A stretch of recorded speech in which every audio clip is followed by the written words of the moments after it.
Саламатсыздарбы, Нурес каналында жаңылыктар топтому. Акыркы сааттарда жаңылыктар менен таанышып алыңыздар. Бүгүнкү жаңылыктардан кыскача. Дача сууга кулаган учак. Каргашанын себеби айтылган отчет чыкты. Садыр Жапаровдун агасы тынч тарап кетели 3 күн күтөлү. Кыргыз чиновниктер крыша болгон чет элдиктер кармалды. Алдыда ушул жана башка жаңылыктар менен кененирээк таанышып алыңыздар. Видеону аягына чейин көрүп, каналга катталып лайк басканды унутпаңыздар. Борбор калаадагы Ала Тоо аянтына митингге чыккан Садыр Жапаровдун тарапташтары коронавирустун алдын алуу чараларын күчөтүү талабында коюшту. Акциянын уюштуруучуларынын бири Бакай Кашкарбаев митингге келгендердин негизги талаптарын санап берди.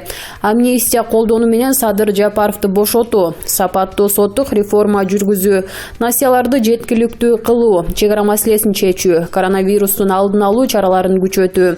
Садыр Жапаровдун иши экс-депутат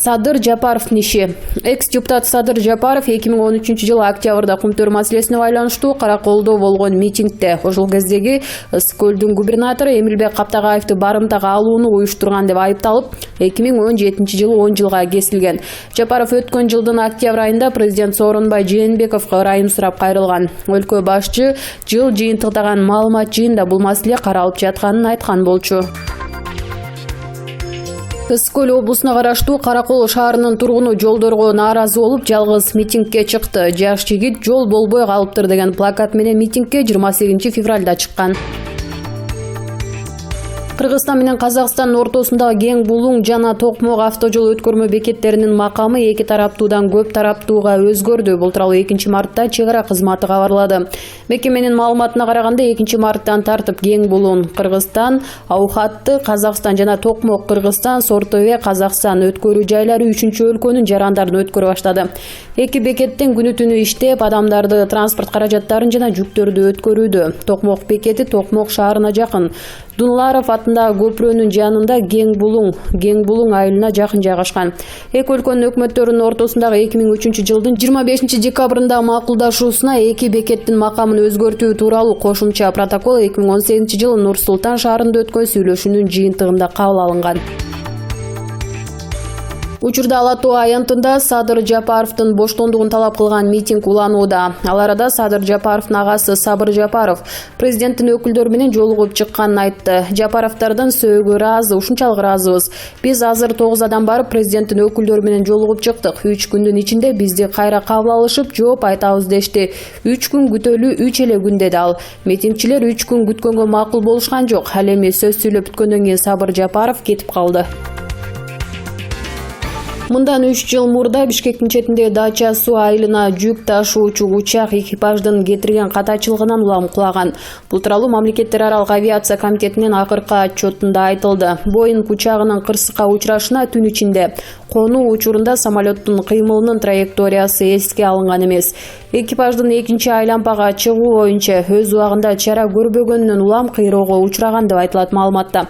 Эскерте кетсек, Каргаша 2017 жылы 16 январда эртең менен болгон. Жүгү бар Боинг учуп конуу тилкесинен чыгып кетип, аэропорттун жанындагы Дача суу айылына кулаган. Натыйжада айылдын 35 тургуну жана экипаждын 4 мүчөсү тең каза тапкан. Кырсыктын чоо жайын иликтөө үчүн атайын комиссия түзүлгөн. Учурда бардык каза болгон адамдардын жакындары менен жабыркагандарга компенсация төлөнүп бүткөн. Кийинчерээк Боинг Гонконг Стамбул каттам менен учуп баратканы белгилүү болгон. Бишкекке май куюу үчүн конмок. AST Airlines компаниясына тагындык учак Turkish Airlines тарабынан ижарага алынган. 1 жылдан соң Каргаш болгон жерге мемориал тургузулуп, набыт кеткендердин аты жөнү чегилген. Бишкек шаардык соту жогорку кеңештин мурдагы депутаты, мурдагы вице-премьер-министр Аскарбек Шадыевдин жакындарына катталган мүлктү камактан чыгаруу боюнча райондук соттун чечимдерин жокко чыгарды. Бул тууралуу Азаттык жазып чыкты. Шаардык сотто 11, 18 жана 26 февралда Шадыевдин кызы менен жубайына катталган мүлктү камактан чыгарууга каршы прокуратуранын арызы каралган. Анын жыйынтыгында саясатчынын кызы Саадат Шадиевага жана жубайы Асель Шадиевага катталган бир нече мүлктү камактан чыгарган. 1 май райондук соттун чечимдери жокко чыгарылды. Буга чейин башкы прокуратура Саадат Шадиеванын Карвенч Сезона ишканасынын уставдык капиталынын 33,33% үлүшүн, ал эми Асель Шадиеванын Аква Инвест жана Аква Инвест Плюс ишканасынын үлүштөрүн, Бишкектеги бир нече мүлктү камактан чыгаруу боюнча арызын райондук сот канааттандырганын жарыялаган болчу. Бул боюнча саясатчынын жакындары комментарий берилик. Парламенттин мурдагы депутаты жана мурдагы биринчи вице-премьер-министр Аскарбек Шадиевке башкы прокуратура алгач кызмат абалынан кыянаттык менен пайдалануу беренеси менен кылмыш ишин козгогон.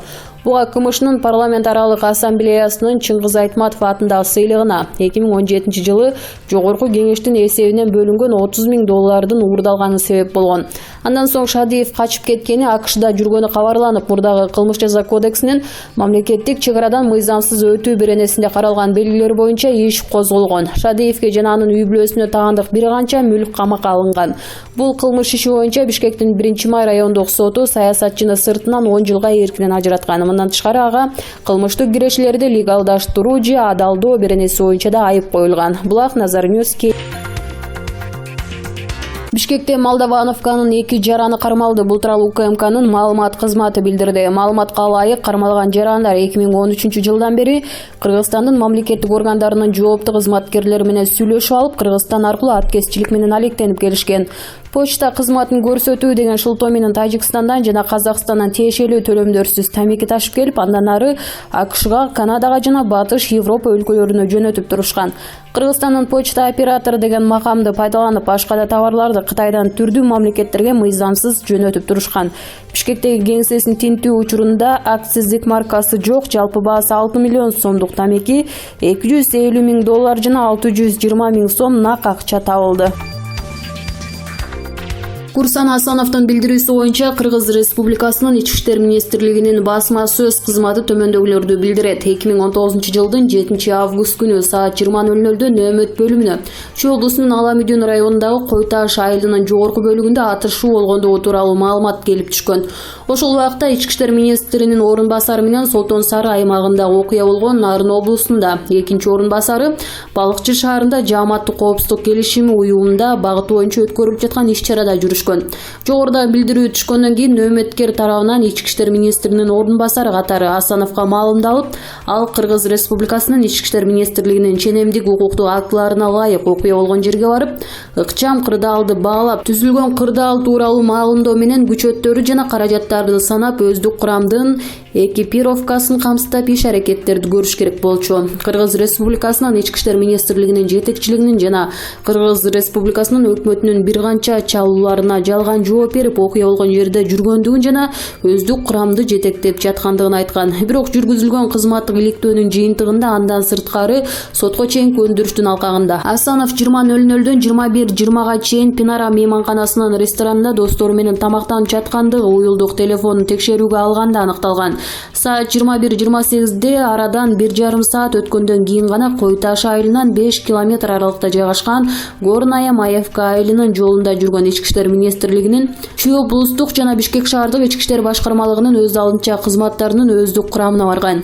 Окуя болгон жерге келген Асанов ыкчам кырдаалды баалабай, коомдук коопсуздукту камсыз кылуу жана Атамбаевди мажбурлап алып келүү боюнча иш жүргүзүп жаткан УКМКнын кызматкерлерине жардам көрсөтүү боюнча тиешелүү уюштуруу иштерин көргөн эмес. Ушулардын негизинде ал Кыргыз Республикасынын ички иштер органдыгынын ишмердүүлүгүн жөнгө салуучу ченемдик укуктуу актылардын талаптарын бузган. Эгерде Асанов Кой Ташка 21:28 минутада эмес, өз убагында же башкача айтканда, ага нөөмөт бөлүгүнөн билдирүү келип түшкөндө саат 20:00 угаары менен келген болсо, али кеч кире элек болчу. Атамбаевдин тарапташтары аз санда гана болушкан жана УКМКнын альфа кызматкерлери барымтага алынган эмес убакыт эле. Дал ушул мезгил ичинде Асанов тиешелүү уюштуруучулук чараларды көрүүнү колго алуу мүмкүнчүлүгү болгонуна карабастан кемчилик кетирген. Өз убагында коомдук тартипти камсыздай турган болсо, анда анын аракетинен баардык кырсыктуу окуялар болбойт. Тактап айтканда, Чүй облустук ички иштер башкармалыгынын башчысы Курманкулов жана башка анын жанында жүргөн кызматкерлер денесинен ар кандай жаракаттарды алышмак эмес.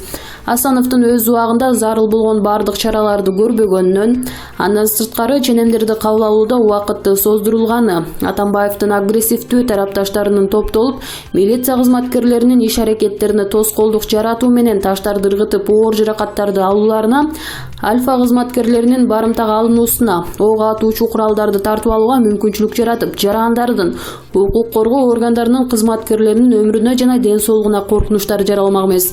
Мунун баары Ички иштер министрлигинин Чүй облусунун жана Бишкек шаарынын ички иштер башкармалыгынын бөлүмдөрүнүн жетекчилеринин көрсөтмөлөрүндө тастыкталган.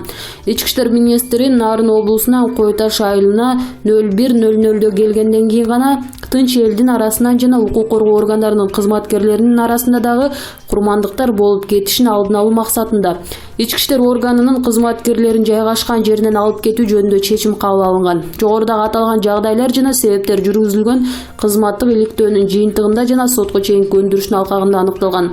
Андан сырткары Асанов өз билдирүүсүндө ал Атамбаевди суракка алып келүү жөнүндө тапшырманы аткаргандыгын айтып, коомчулукту адаштырып жатат. Анткени сотко чейинки өндүрүш боюнча бардык аракеттер тергөө тапшырмасы боюнча ишке ашырылат жана муну аткарууну ага эч ким тапшырган эмес. Мунун негизинде ал өзүнүн билбестигин көрсөтүп, жазык процесстик мыйзамынын элементардык нормаларын билбегендигин тастыктоодо. Атамбаевди мажбурлап алып келүү жөнүндө тапшырманы Кыргыз Республикасынын Ички иштер министрлигинин тергөө кызматы УКМКга тапшырганын баса белгилеп кетүү керек. Факты KG.